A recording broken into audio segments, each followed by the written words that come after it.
John cherished the freedom of the open road. As a long-haul truck driver, he had navigated through every state, enjoying the solitude and ever-changing landscapes. Tonight, however, was different. This trip to Hollow Creek, Pennsylvania, felt more personal. It was late October and the air hinted at an early winter. John was driving through rural Pennsylvania, known for its dense forests and winding roads. He had a delivery to make in Hollow Creek, a town he had never visited before. Nestled deep in the woods, the town was isolated from the rest of the world. As the sun set, casting long shadows on the road, John turned on his headlights. It was just after 10 p.m. and he still had a couple of hours to go. About an hour into his drive, John realized his fuel gauge was lower than expected. He needed to find a gas station soon. His GPS indicated a small service station about 10 miles ahead. Relieved, John pulled up to the rundown gas station. The place was eerily quiet except for the rustling of leaves in the wind. After filling his tank, John went inside to pay and grabbed a cup of coffee. The cashier, an old man with a weathered face, gave him a long, hard look. "You're not from around here, are you?" the old man asked. "No, just passing through. Got a delivery in Hollow Creek," John replied. The old man's expression darkened. "Hollow Creek, huh? Be careful out there. Strange things happen in those woods at night." "You're not from around here, are you?" the old man asked. "No, just passing through." "Got a delivery in Hollow Creek," John replied. The old man's expression darkened. "Hollow Creek, huh? Be careful out there. Strange things happen in those woods at night." The old man's expression darkened. "Hollow Creek, huh? Be careful out there. Strange things happen in those woods at night." John chuckled.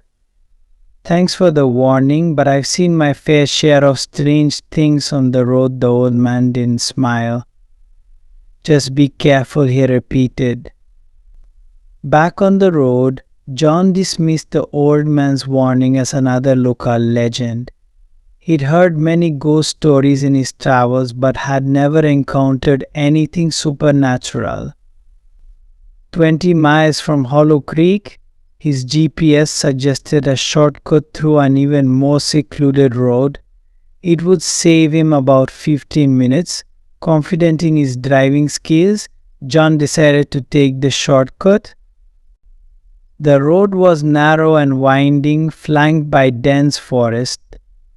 The trees formed a canopy overhead, making it so dark that even his high beams barely pierced the blackness. John kept his eyes on the road, but unease began to creep in. Halfway through the shortcut, John saw something up ahead. It looked like a deer at first, but as he got closer, he realized it was a young woman standing in the middle of the road, drenched from the rain that had started falling. She was asking for a ride. John, cautious but compassionate, couldn't leave her stranded. He slowed down and rolled down his window. "You need a lift," the woman, shivering, nodded.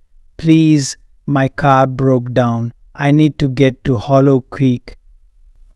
John unlocked the door, and she climbed in.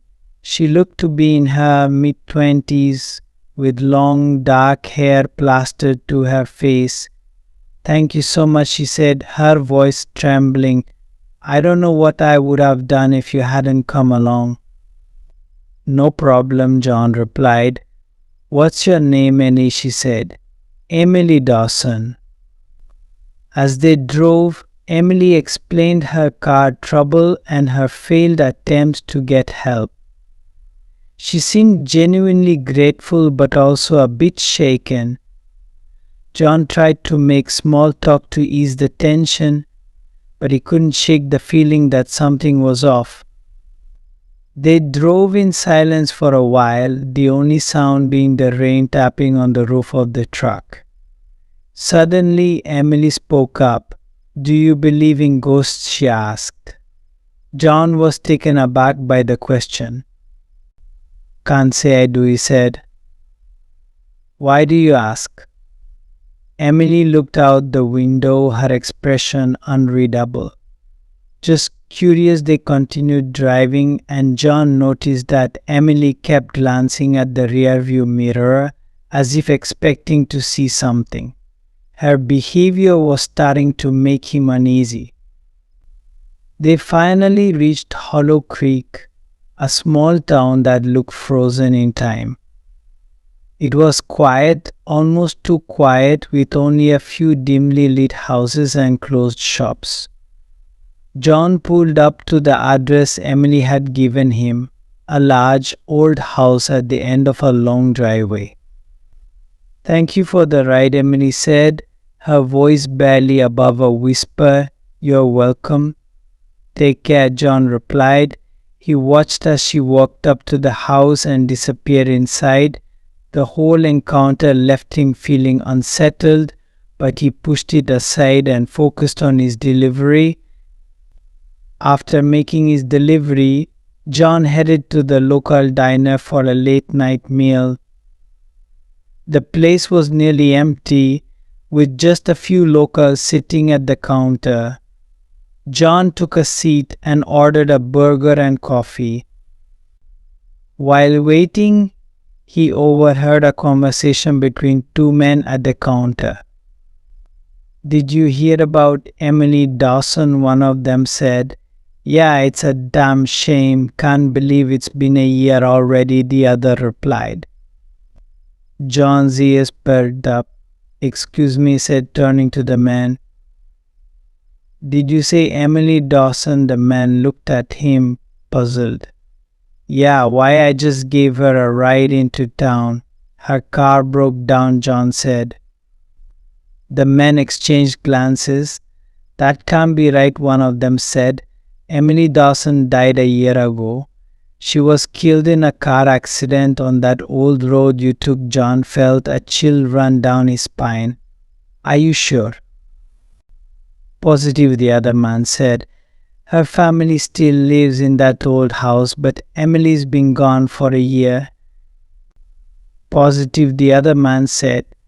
"Her family still lives in that old house, but Emily's been gone for a year." John's mind raced as he left the diner. Had he really picked up a ghost?